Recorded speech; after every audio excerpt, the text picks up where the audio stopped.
You don't know? I do. Here's what Krishna says. For you to take birth in a devotee family was made possible because in your previous life you were a devotee, so you took birth in a devotee family.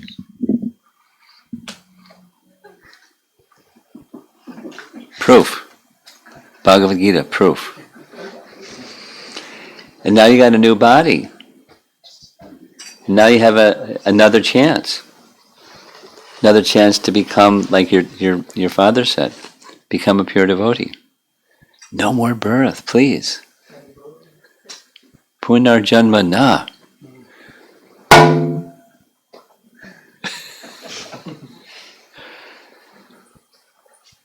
Attend Mangal Arti as much as you can and chant your rounds every day.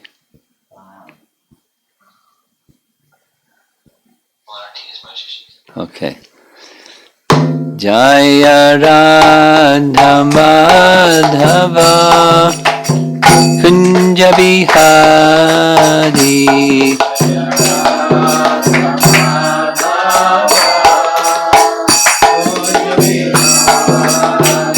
Jaya Radha Madhava Kunja Bihari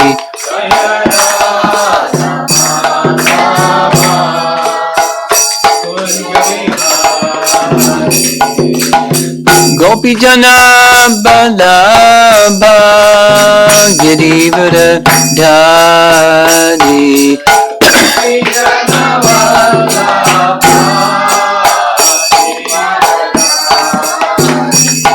Gopi Jana Balabha Girivara Dhari Gopi Jana Balabha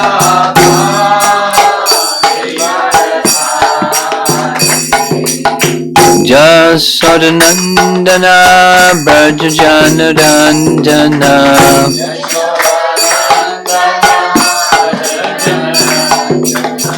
Jasodanandana Brajajana Ranjana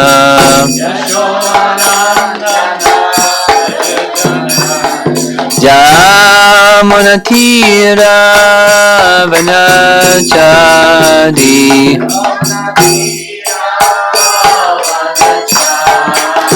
Jamuna Tira Vanachari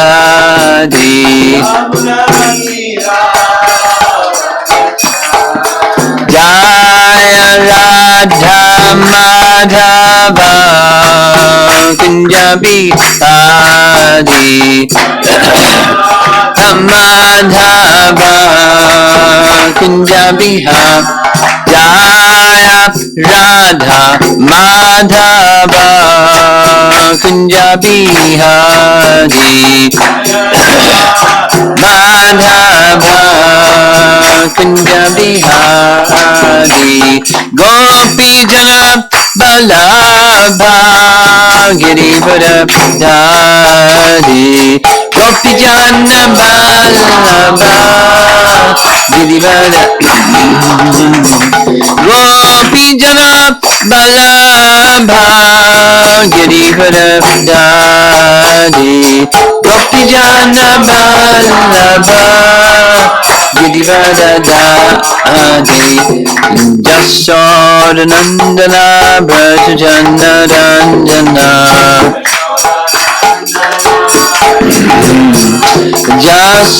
Jasodanandana Brajajana Ranjana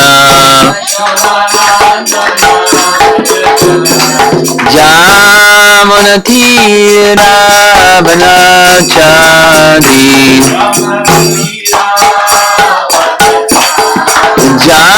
Jamunatira Vanachari Jaya Radha Madhava Kunja Bihari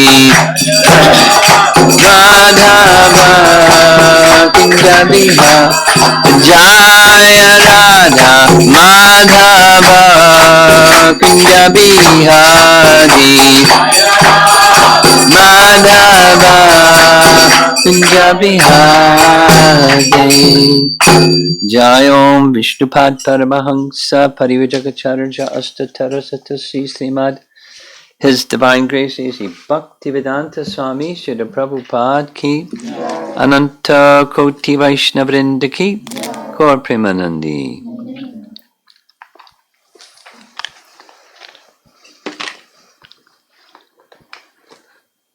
One of the rules. If you have one of these, turn it off. And who doesn't have one of these?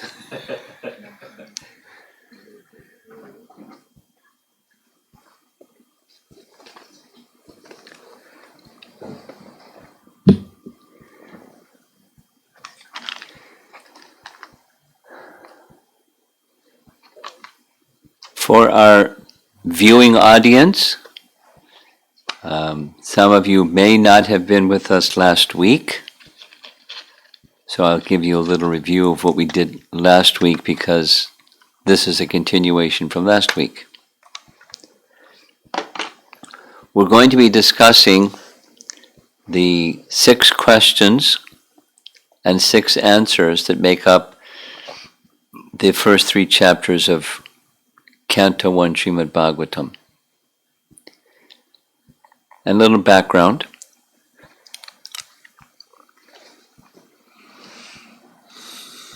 Shortly after Krishna's departure from this world, Kali Yuga began. And the sages, they knew what that meant. Bad. Manda samanda matayo, manda bhagya yupadruta. Bad. So they wanted to do something because of that circumstance. So they decided that they would perform a long extended, several hundred-year sacrifice. One sacrifice ends, the other one's beginning, and just continue, yagyas, to counteract the negative influences of this age, because that's something that they knew how to do. And in their midst there was Sutta Goswami. So they addressed Sutta Goswami and asked him 6 questions. Specifically, the topics of the essence of what Srimad Bhagavatam is. And they asked him specifically because he had been in the audience when Shukadeva Goswami spoke Srimad Bhagavatam for the first time publicly. And he not only heard it, but he remembered it. And not only he heard it, remembered it, but he understood it. He has fully realized. That's described in the first chapter. So there was a series of questions that were asked in chapter 1 that were responded to starting in chapter 2. And now we're moving on to chapter 3. One of the questions in chapter 2 was, please describe the activities of the personality of Godhead when he appears in this world specific to the process of creation. And the concluding verses of chapter 2 began discussing the Purusha avatars, because they're the forms of the Lord that appear in this world for the purpose of creation. Purusha avatars means Mahavishnu, Garbhodakshay Vishnu, Kshirodakshay Vishnu. Those 3 Vishnu forms, that's the Purusha form, Purusha avatars.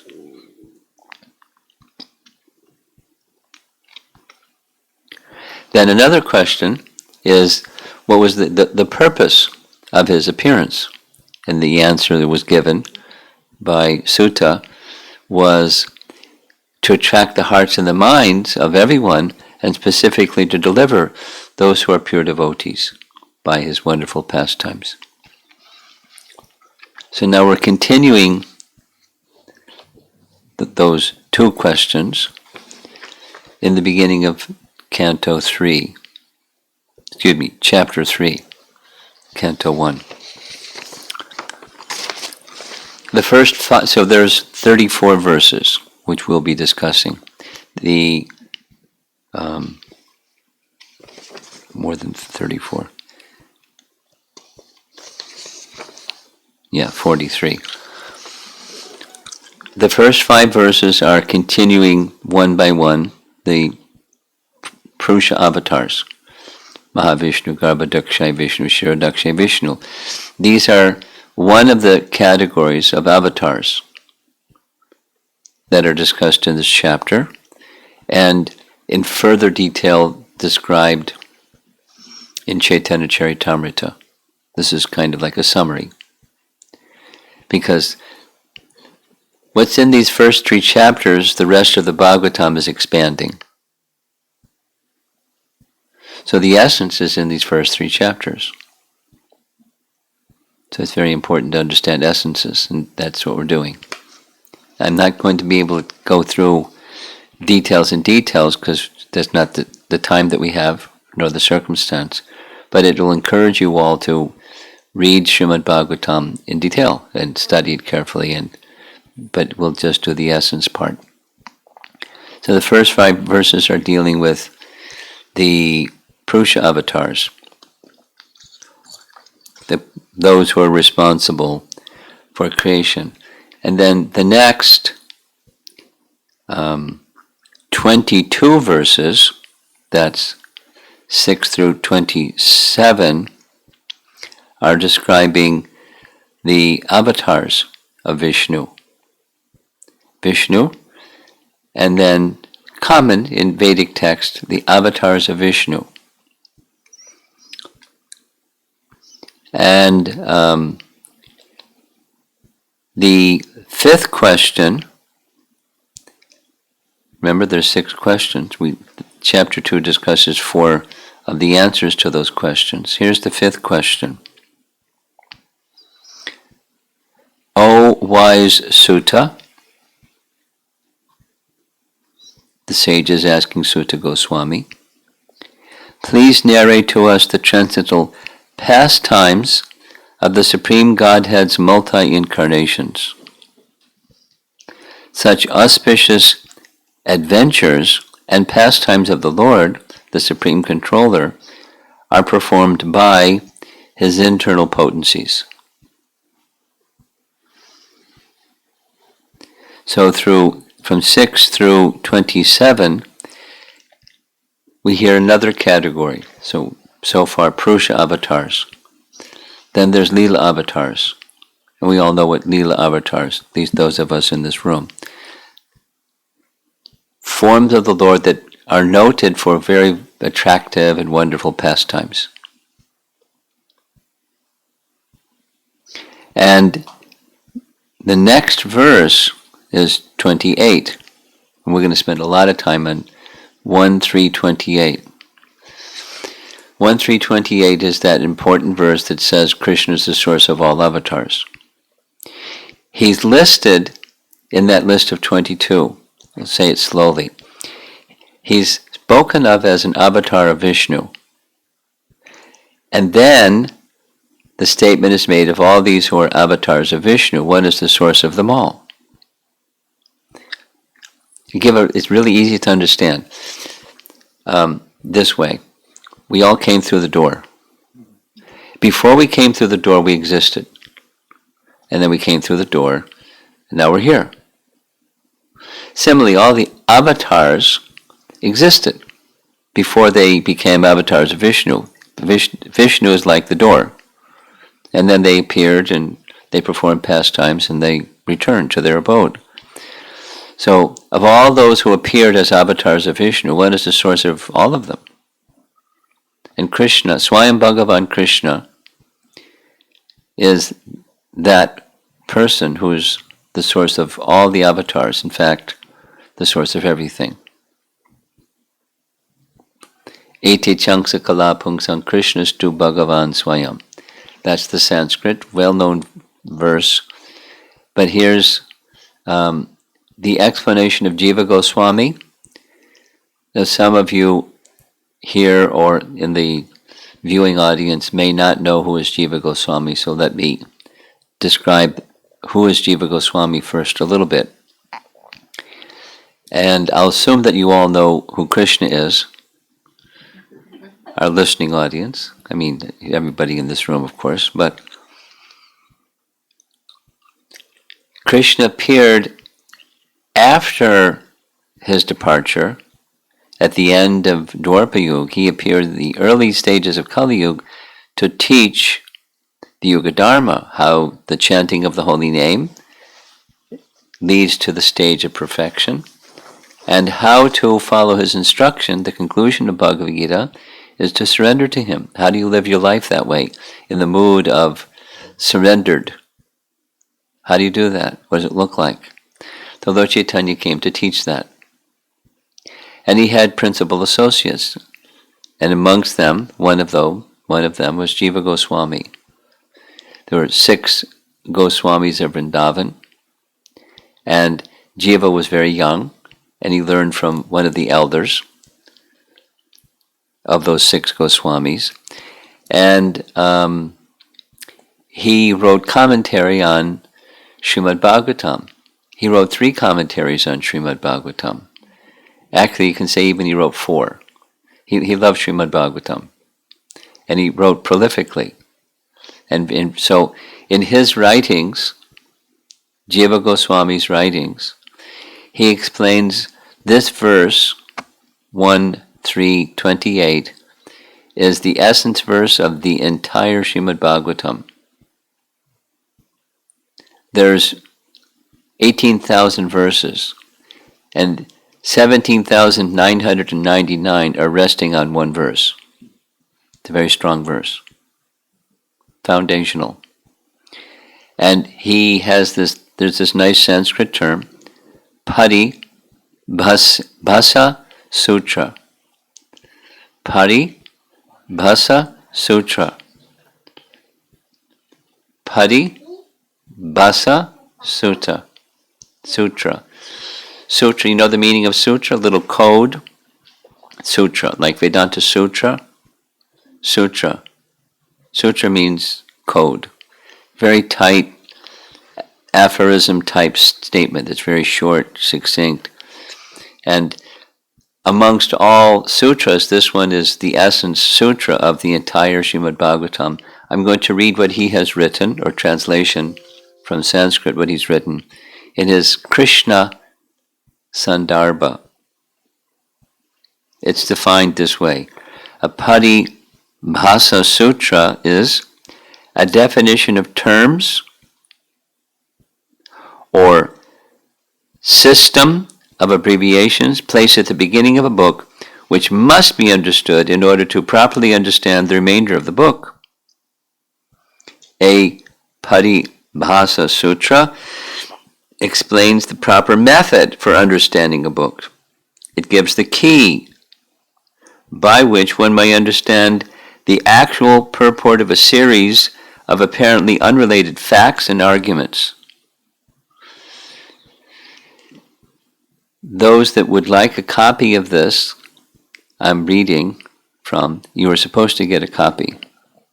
You got a copy? I think you sent it out, right? Huh? You sent it out. I didn't. Somebody sent it out. Good. Somebody was supposed to send it out. Yasodanandana was supposed to send it out. Okay, but rather than checking to see who sent it out, he was supposed to send it out.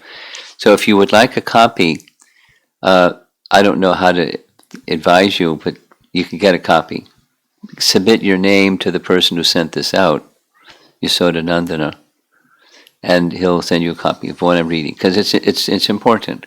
It's the single most important verse in the entire Srimad Bhagavatam.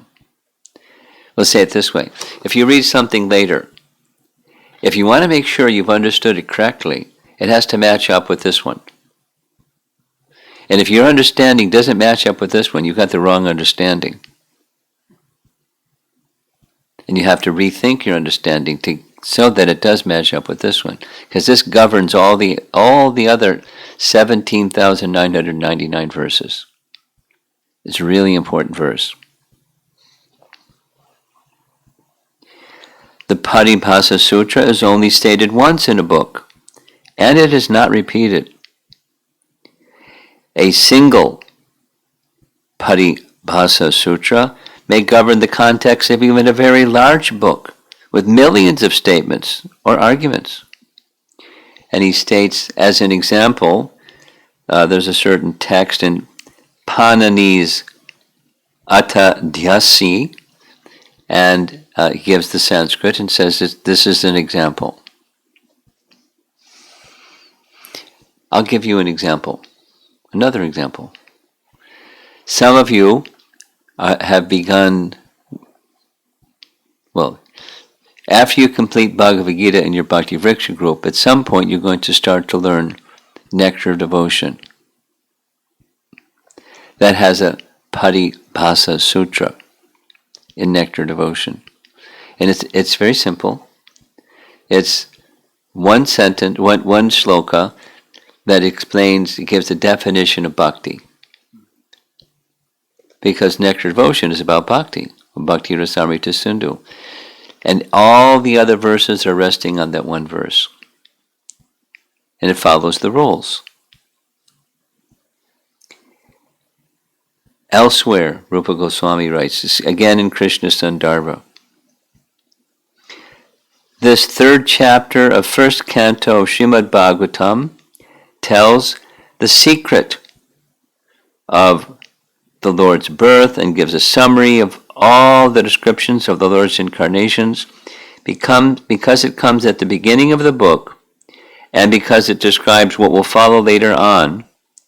This Ete Changsa Kala Pungsa verse is the Paribhasa Sutra.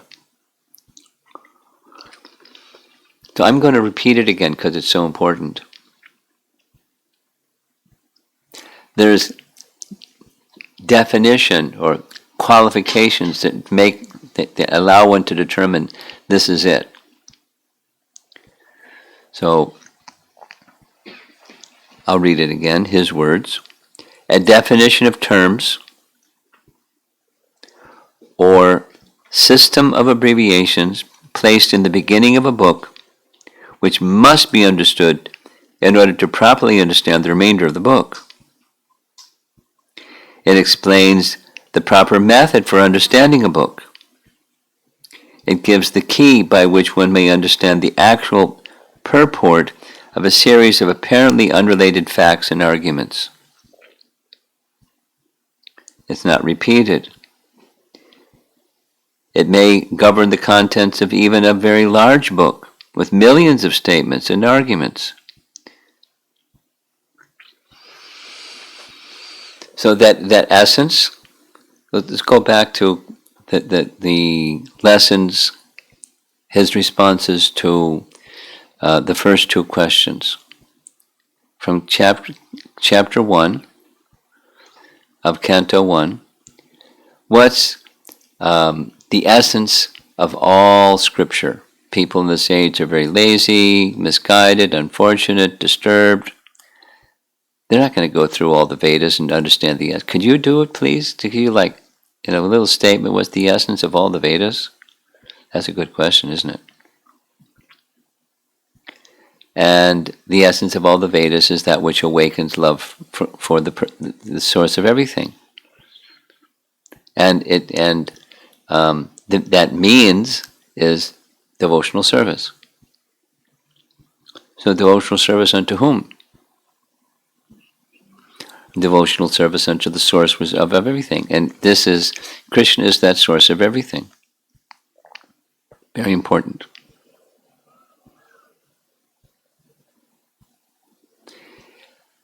I'll cover this other point again because it's also important.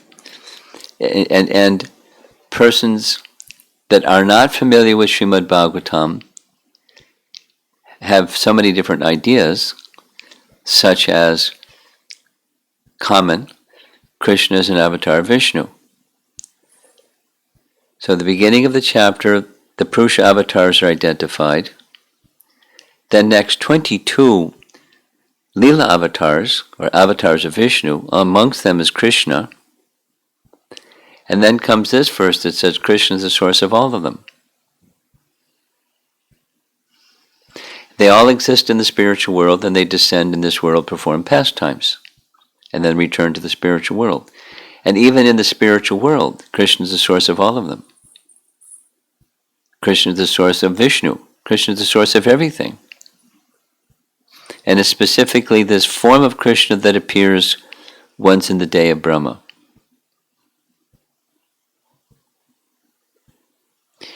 During each day of Brahma,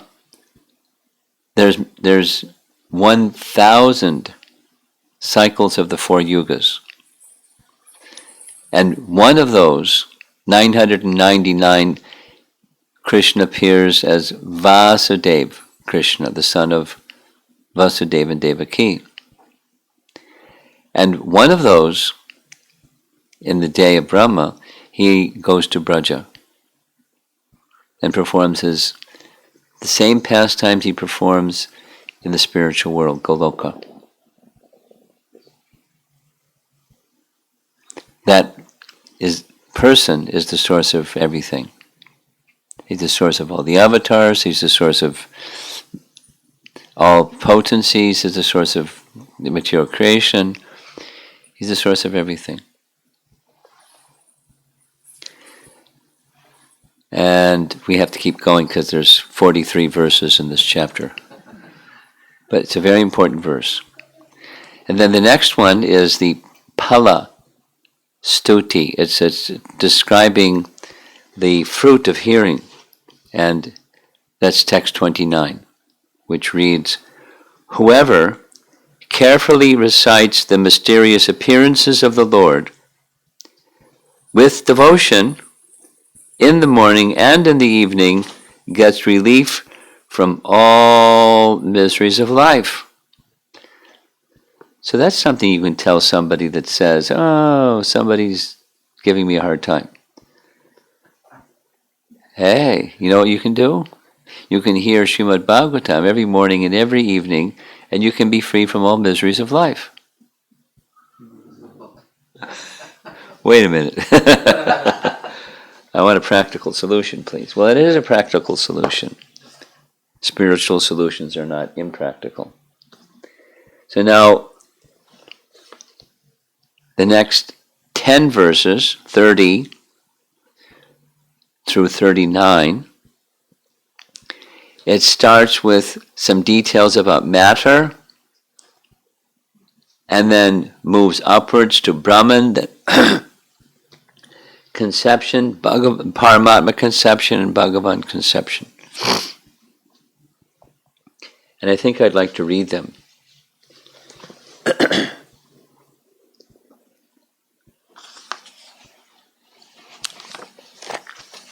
They're short, starting with text 30. The universal form, Virat.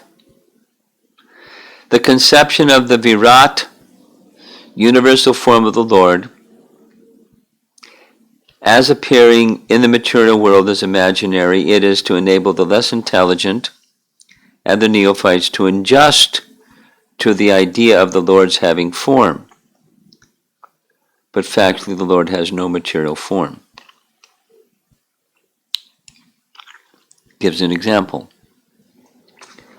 Clouds and dust are carried by the air, but the less intelligent person say the sky is cloudy or the air is dirty. Similarly, they also implant material bodily conceptions on the spirit self.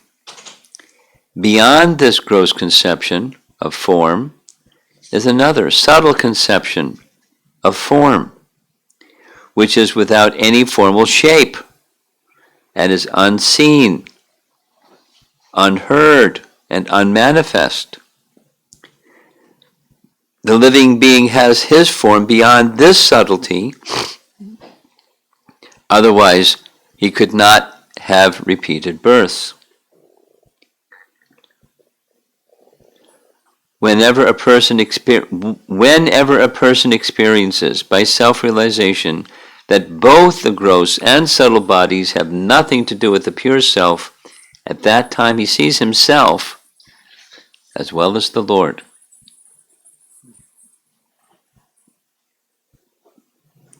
If the illusory energy subsides and the living entity becomes fully enriched with knowledge by the grace of the Lord, he then becomes at once enlightened with self-realization and thus becomes situated in his own glory. We're halfway done. 5 more to go. Thus, learned men describe the births and activities of the unborn and inactive, which is undiscoverable even in Vedic literatures. He is the Lord of the heart. So we've moved from the living entity, matter, the living entity, Brahman. Now we're moving to Paramatma. It's touching the topics because it's going to be expanded later. The Lord, whose activities are always spotless, is the master of the 6 senses and is fully omnipotent with 6 opulences. He creates the manifested universes, maintains them, and annihilates them without being in the least affected. He is within every living being and is always independent. The foolish, with a poor fund of knowledge, cannot know the transcendental nature of the forms, names, and activities of the Lord, who is playing like an actor in a drama, nor can they express such things, neither in their speculations nor in their words. 2 more verses. Only those who render unreserved, uninterrupted, favorable service unto the lotus feet of Lord Krishna, who carries a wheel of the chariot in his hand, can know the Creator of the universe in his full glory, power, and transcendence. Only by making such inquiries in this world can one be successful and perfectly cognizant. For such inquiries invoke transcendental ecstatic love unto the personality of Godhead, who is the proprietor of all the universes, and guarantee 100% immunity from the dreadful repetition of birth and death. No more birth, Radhika. This is it. Put your foot down. No more. And this is the means. Not just no more birth and death, but being again connected with that which is the source of everything, the Supreme Personality of Godhead, Bhagavan, Sri Krishna. So you only have 5 verses remaining, and we're completed the chapter.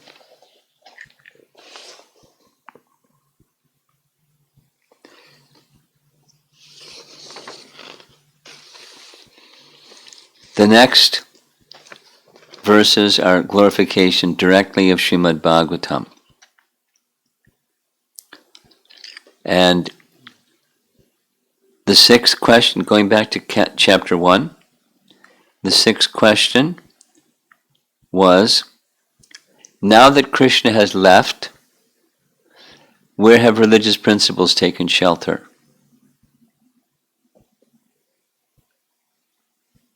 And the answer is text 43. This Bhagavad Purana is as brilliant as the sun, and it has arisen just after the departure of Lord Krishna to his own abode, accompanied by religion, knowledge, etc. Persons who have lost their vision due to the dense darkness of ignorance in this age of Kali shall get light from this Purana. And just say a couple of things about this verse. Celebrated verse. Prabhupada loved to speak about it. And he made a comparison when the sun sets in the west. Which direction is west? That way's west. So it rises over on the east. So when the sun sets in the west, it gets dark.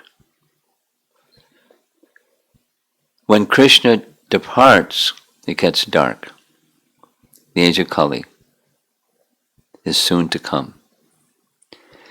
But shortly after Krishna's departure, on the eastern horizon arises the moon, as brilliant as the sun, giving darkness, light in this darkness of the age of Kali.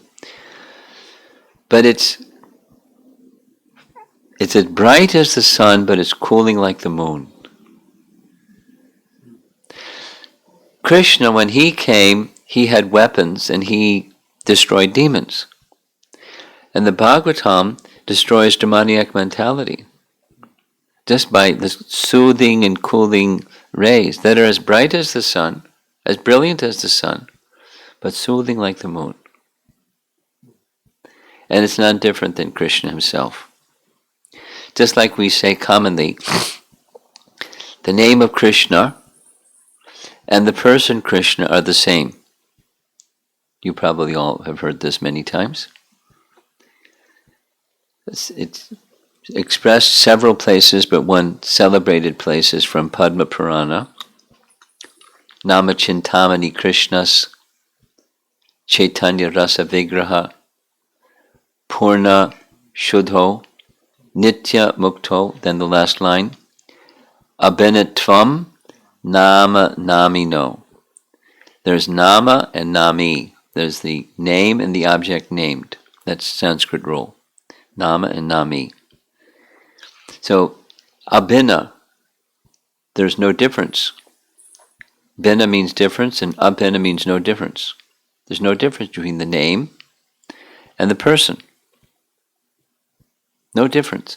And there's no difference between the Srimad Bhagavatam and the person.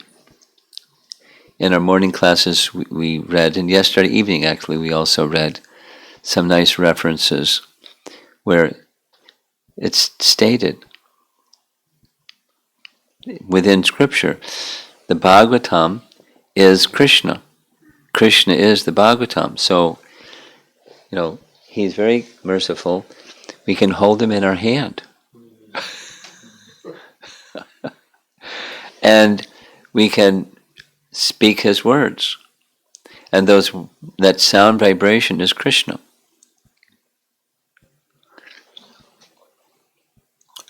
Just in the morning class, I read 5 of the verses that another one of the 6 Goswamis, Sanatan Goswami, wrote about the Bhagavatam.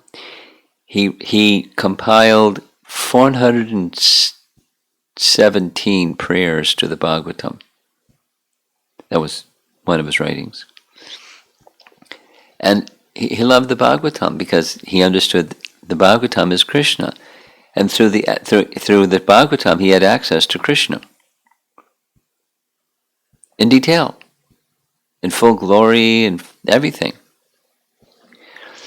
So this verse is saying, in this age of Kali, the question is, when Krishna departed, the statement is, wherever Krishna walked, when he was on earth, he made the place auspicious.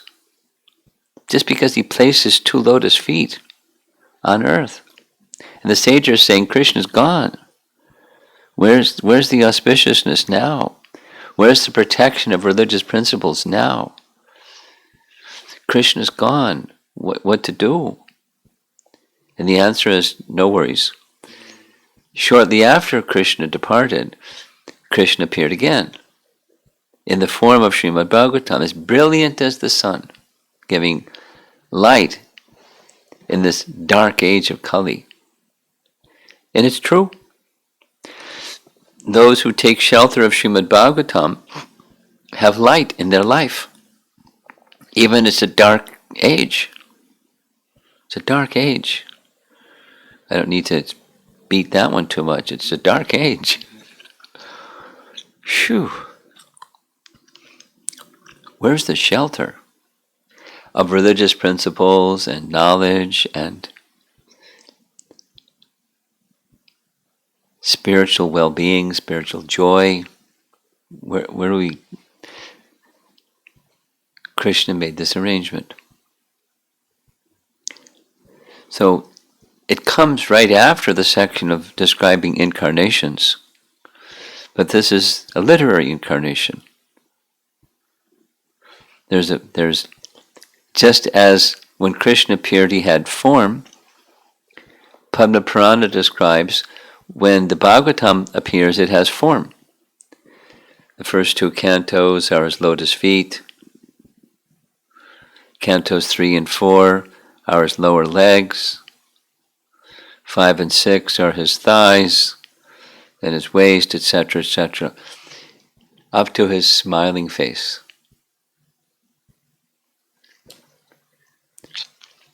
That's Srimad Bhagavatam. So we approach first canto, his lotus feet, you're safe. Because if you're at his lotus feet, you've got him.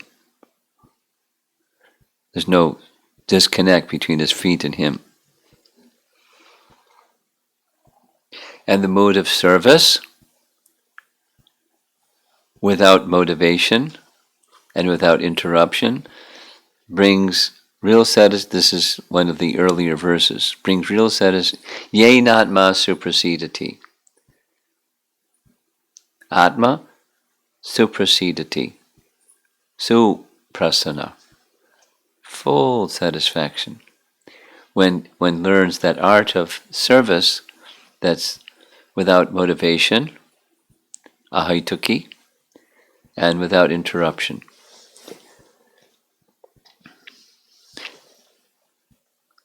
It's very pleasing to hear, and the difficulty is we're very distracted people.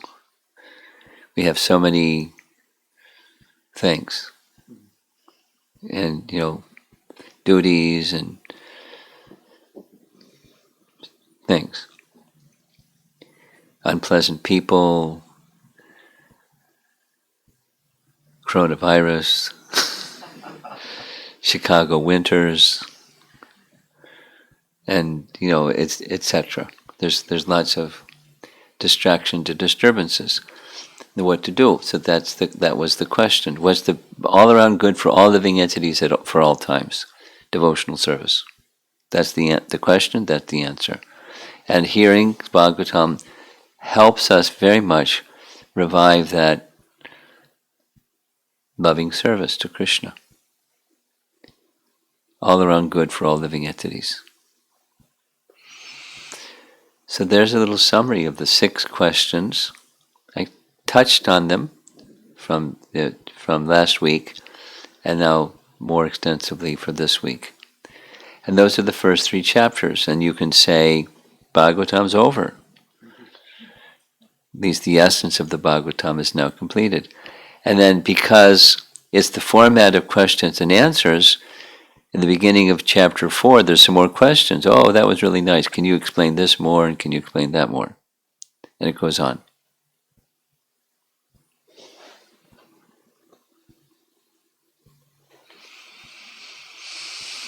So let's see if there's some discussion.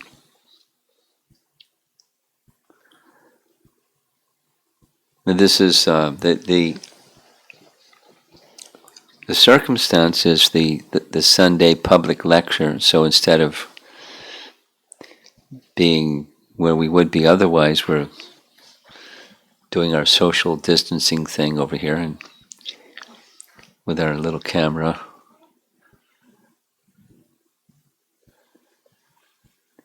What do you think?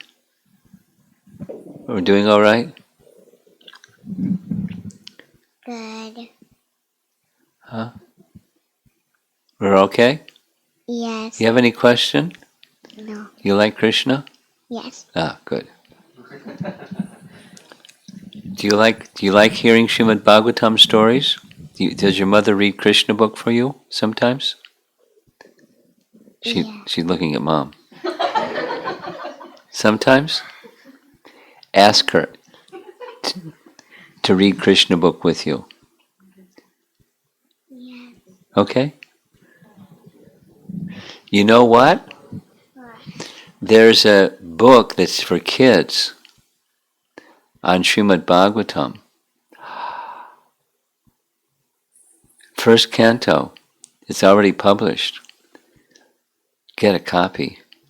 It's real easy. It's kid language. Nice pictures and activities and kid friendly. You'll like it. Okay? Okay. Discussion? Yes, Maharaj. In one of the shloka, we read that Krishna's universal form is imaginary. So, on the other hand, we hear that Janma Karma Chame Divyam, his form is transcendental. And Prabhupada writes, universal form, which is Krishna, how can that be imaginary? You understand the question? You clear what the question is? On the one hand, on the other hand, so how do you, there seem to be contradictory statements. So, the translation, Prabhupada's translation is the universal form is imaginary. And then elsewhere, it's a form that is transcendental, so how can a transcendental form be imaginary?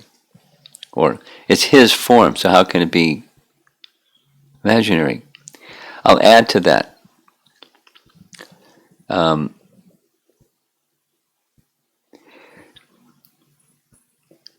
The conclusion of Canto 1 Srimad Bhagavatam, finally Shukadev Goswami makes an appearance. He comes on stage. And the circumstance is the king, the emperor of the world, Maharaj Parikshit, is going to die. And so the sages have come to be present for the occasion of his departure and make auspiciousness for his departure. And in their midst comes Shukadev Goswami. So the king asks Shukadev Goswami two questions. What is the duty of a man who's about to die? And who's not about to die? If not tomorrow.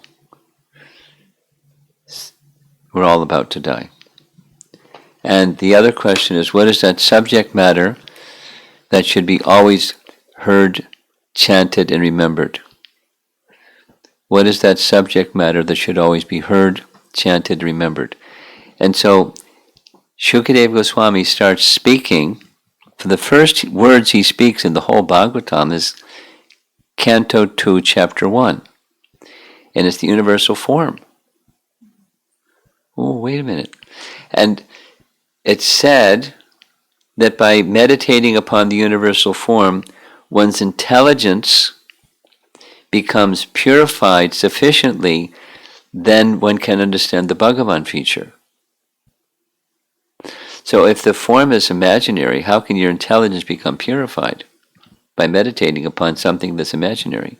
So what does that mean? How are we to understand? That's your question. And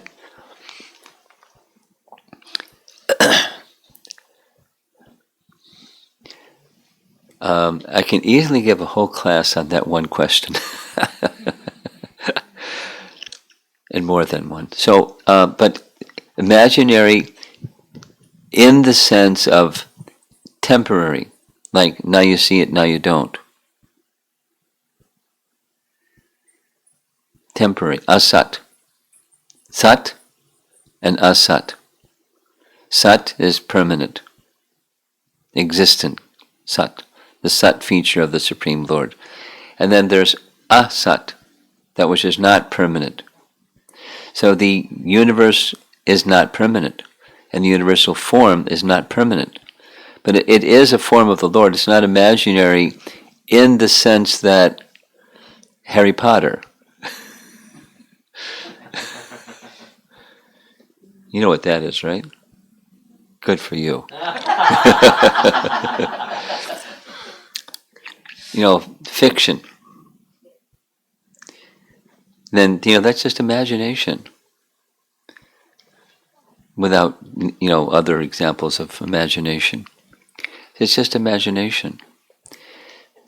Fiction. So not imaginary in that sense, but imaginary in the sense of now you see it, now you don't. Temporary.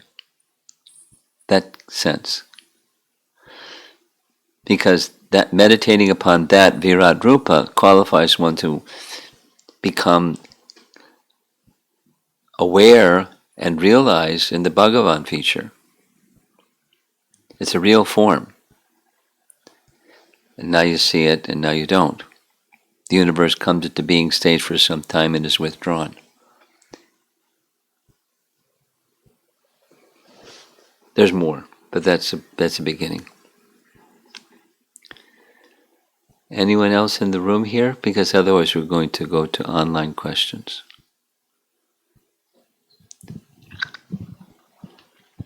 Hare Krishna Maharaj. So, as you said, Bhagavatam is none other than Krishna, right? Bhagavatam is And none other than Krishna. none Krishna, other than, yes, yeah, identical with. yeah. So, does it need any qualification, or what would be the state of mind to start reading the Bhagavatam, even one doesn't understand, or because it's such a vast subject matter? So, by the time I read like second chapter, I don't remember the first chapter at all. So, uh, what the mind purity does it need any purity of mind to understand, or just go on reading with that? Well, by reading you become purified in mind. When you're not clean, you go in the shower. It's a spiritual bath. Reading Srimad Bhagavatam, whether you understand it or not, it's a spiritual bath through sound. And by reading, cleansing or purification is going on.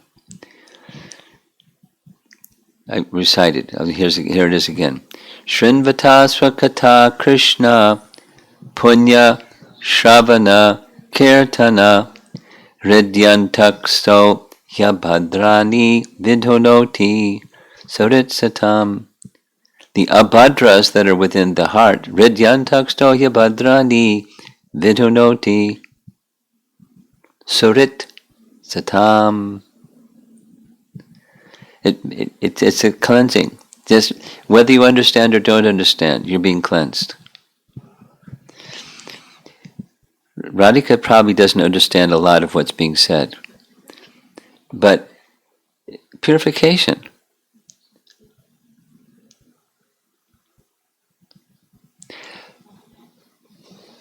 A little Prabhupada story. Two Prabhupada stories on this.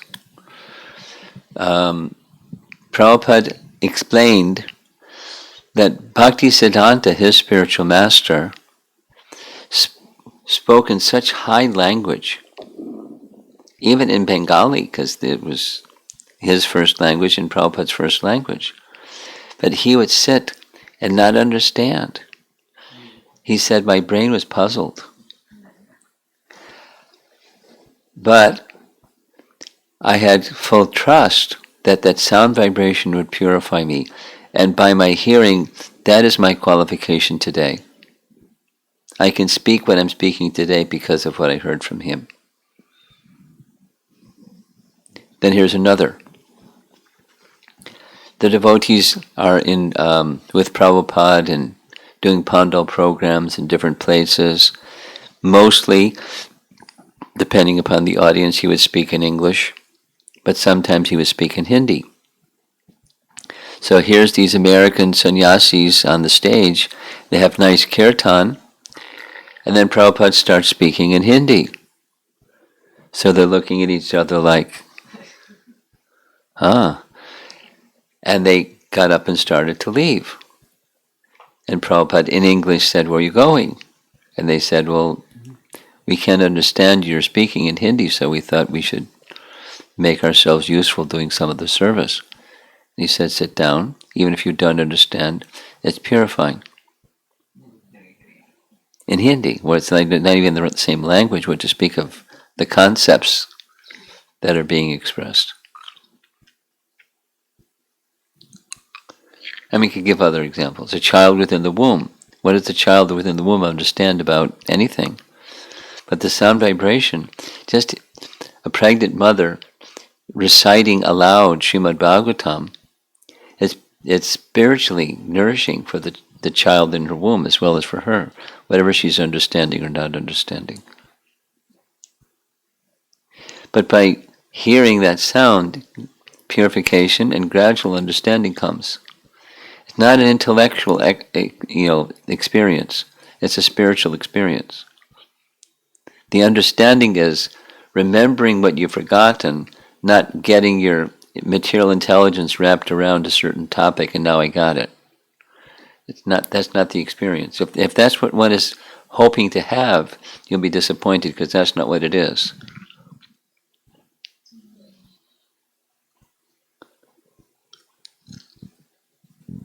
We use our intelligence, but it's another kind of intelligence. It's the intelligence that tells you how to get to Krishna. Dadami bodhi yogam tam yenamamu piyanti te. How to go to Krishna, that kind of bodhi.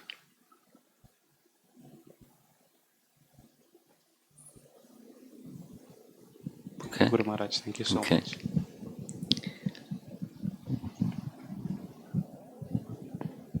Okay. Okay. We'll go to online. Yes. Okay. Hare Krishna Maharaj. I have a small question. We heard that Krishna is going to appear every one day of Brahma day, and that is He appears in Vrindavan one day, one of the yuga cycles in the 1,000 yuga cycles. But the other 999 he appears. 8.6 billion years or something. Well, Some calculation, 8.6 6 billion years. Okay. last time. It's a long time. Yeah. Yeah, we heard that one. My question is Sri Chaitanya is none other than the Krishna incarnation, right? Yes. So, as for the scriptures, Krishna appeared in Kurukshetra time. That means 5,000 years back, right? Yeah. So, by doing any calculation, it's we heard that 8.6 billion later, next appearance. But in between Sri Chaitanya Mahaprabhu is he almost is Krishna appearance, right? Let me say back. Let me say it differently than what you said, and you can just nod your head and say yes.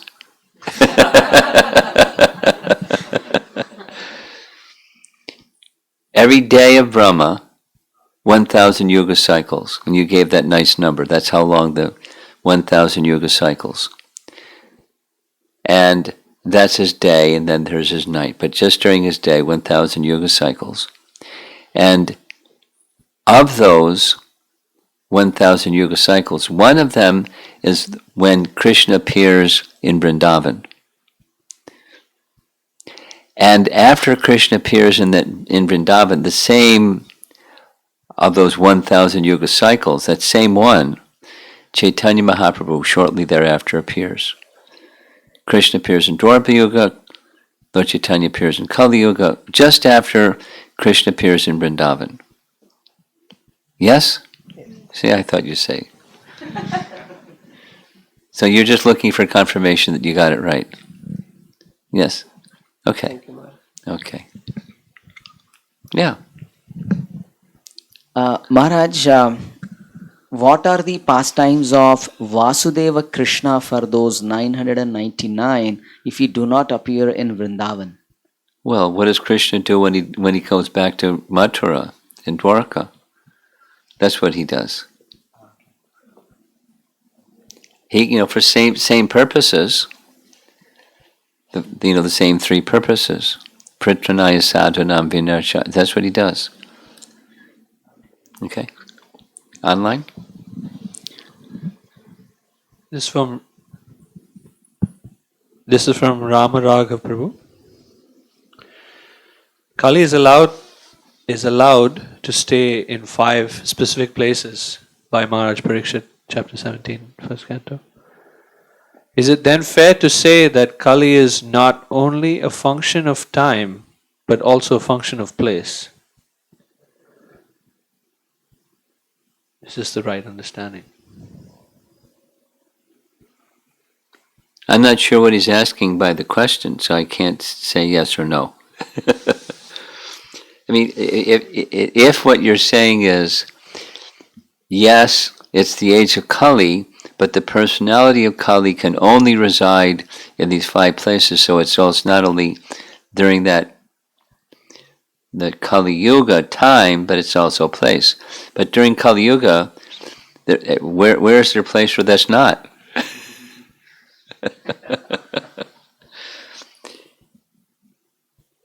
So it's not just a function of place, it's time and degradation all over the place. The absence of Kali, that's consciousness specific. Go ahead. Next. This is from Giri Votikota. Could you please enlighten us more about the subtle body and its role when we're chanting? These questions are classes unto themselves. I mean, so I have to give a very short answer to this, but it's a big subject. More than subtle body, specifically the mind, that part of the subtle body,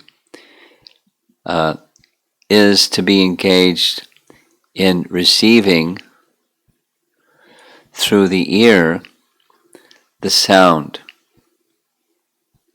And that's the proper function of the mind when there's chanting. And that is the mind goes to the name.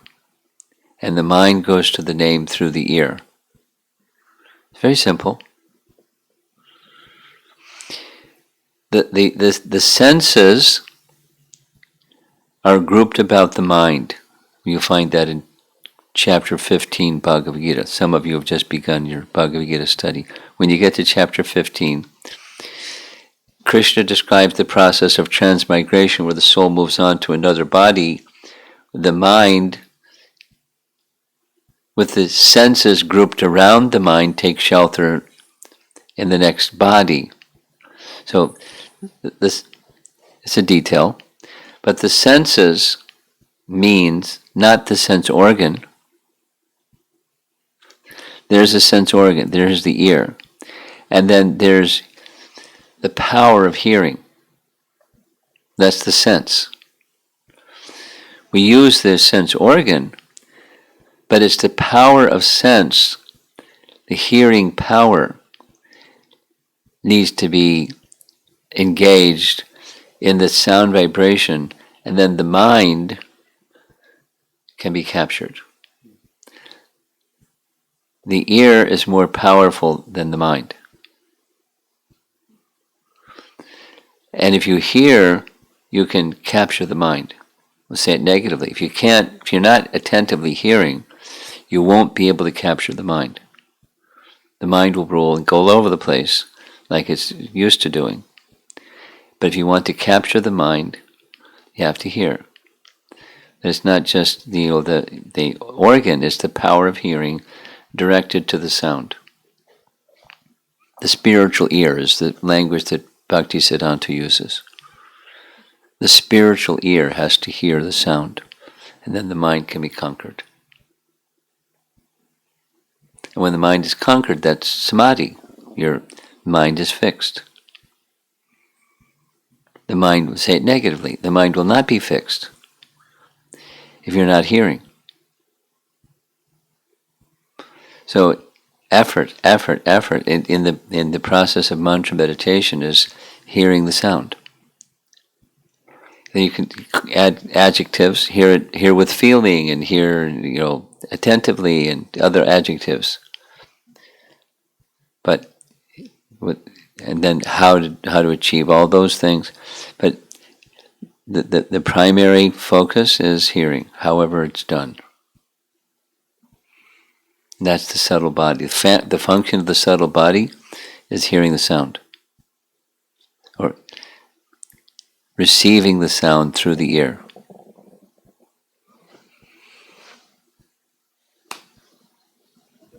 Next.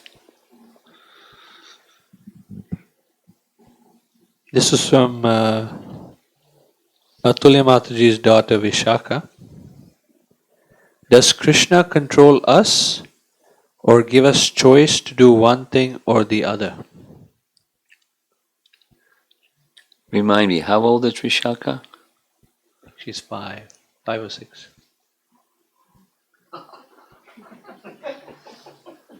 She'd make a good friend, right? Yeah. So say it again. I was still like, one more time. Does Krishna control us or give us choice to do one thing or the other? He gives us choice, but not unlimited. And once we make a choice, we're dependent upon Krishna to fulfill that choice. And he may, like, supposing you want a big plate of ice cream, thinking something that a child might want. You can desire, and you have freedom to desire a big plate of ice cream, but you may not get it because we're dependent. Not only mom and dad, but may not get the ice cream. Maybe the ice cream store is locked up because of coronavirus. So we're dependent upon Krishna to have that free will choice that we make fulfilled. That's it. Yes? Maharaj, in the second canto, second chapter, 13th verse, purport, there is one sentence Prabhupada wrote. I want to read and I want to understand that. The conclusion is that those who are still entrapped by sex indulgence should never progress to meditation above the feet of the Lord, comma, therefore recital of Srimad Bhagavatam by them should be restricted to the first and second cantos of the great literature. So my question is, if I am trapped, should I not read further? Should I repeatedly do only 2 cantos? This statement is exceptional. Now let's step back from the exceptional and go to the big picture. For example, Prabhupada made Krishna book, Canto 10. And he wanted us, and we did it. We distributed it widely all over America. And people in America are not fond of that particular regular principle.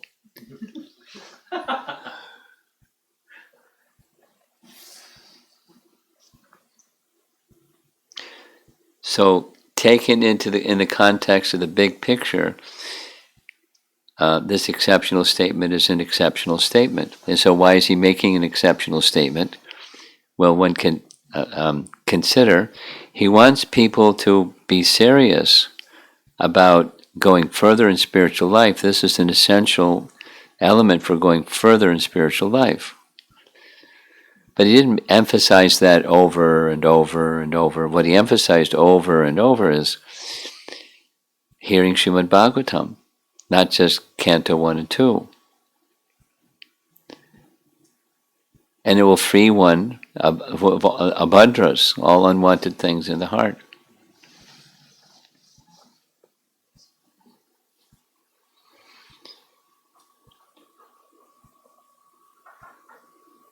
Okay, looks like we're done.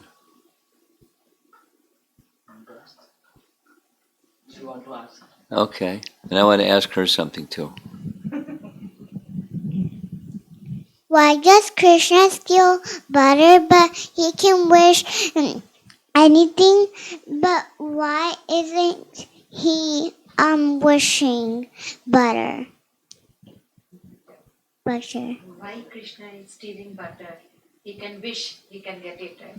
Then why he is stealing butter? You're a smart little girl.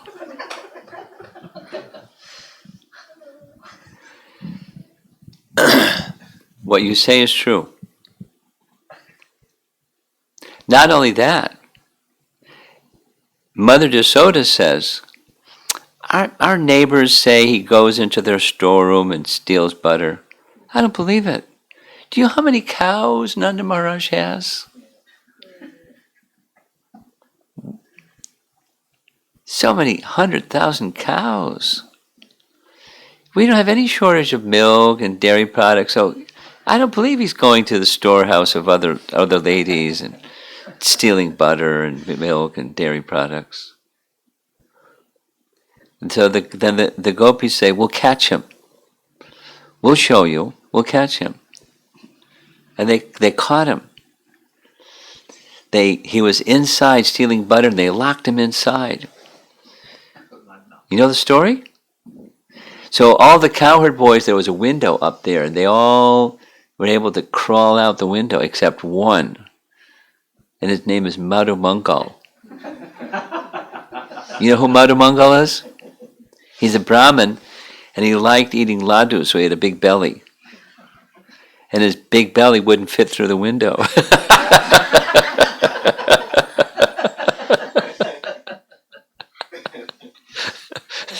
So he called out for Krishna to help him, and Krishna didn't come. So the gopis caught Gopal, modern Gopal. He's got his legs going like this on the inside, and his head is stuck out the window.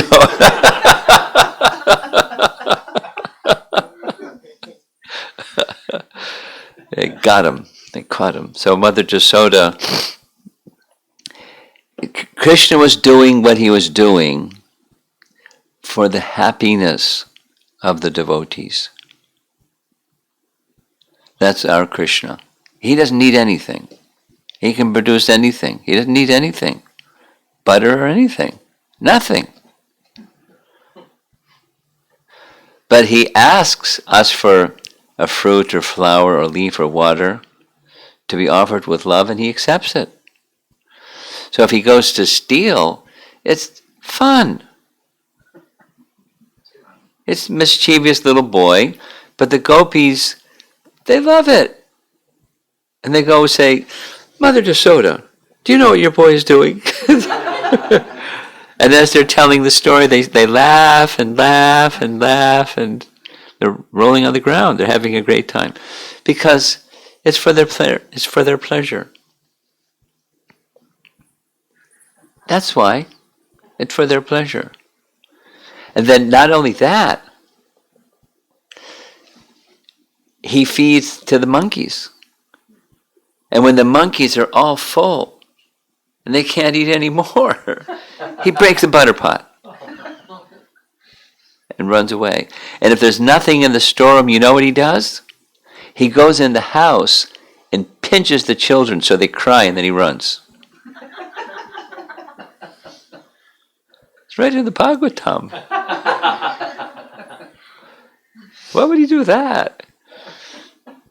It's a loving exchange with the elder gopis.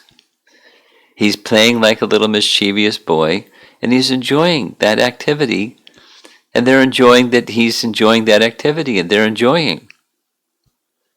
Instead of like, he's mischievous.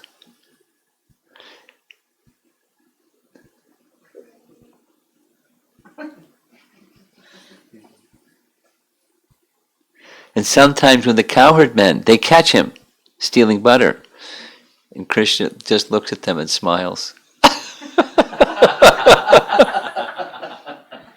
And their hearts melt. They don't say anything. They go back to their homes. It's loving exchange. That's all. Yeah. This is from Vibhu Chaitanya Prabhu. Krishna as Vrajendra Nandana appears once in the day of Brahma. This is quoted in Chaitanya Charitamrita, as I've read. Is this mentioned in any other Vedic text? Well, yeah, I think you have to do some research because I'm sitting here, probably. But you do the homework rather than me.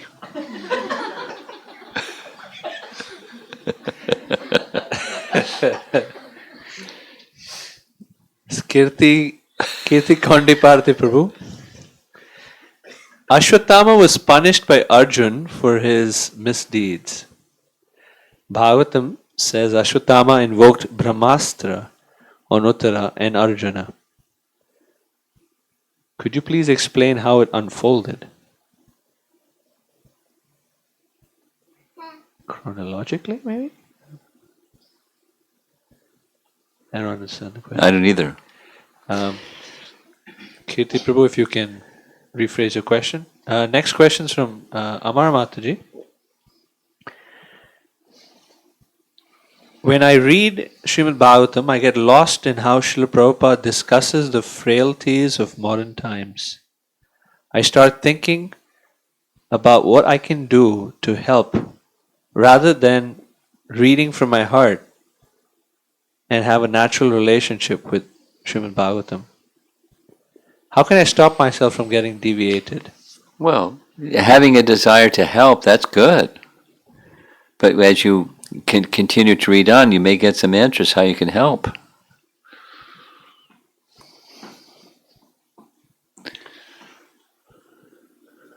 This is from Chaitanya Rasa Prabhu's daughter, Satyabhama, who's 5 years old. He pointed that out. Yeah, 5. What are the 6 questions by the sages of Naimisharanya? Naimisharanya. Sure.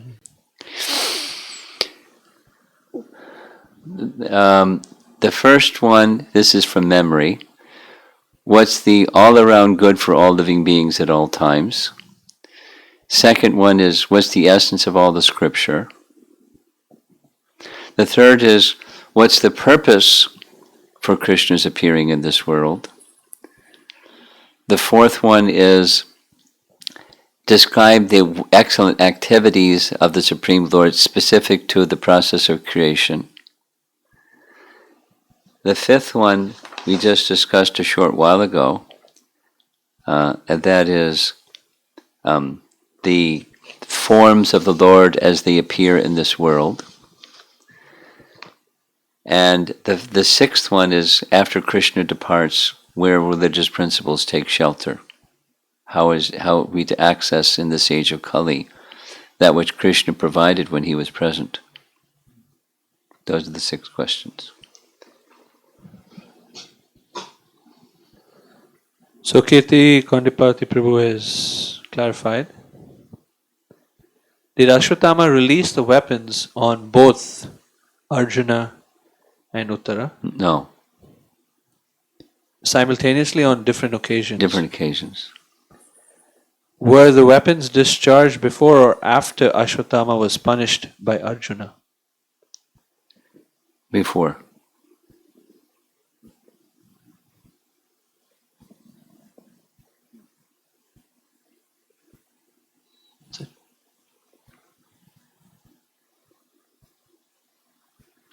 Okay, we're done. Hare Krishna. Srila Prabhupada ki Jai. Prabhupada Swami Maharaj ki Jai.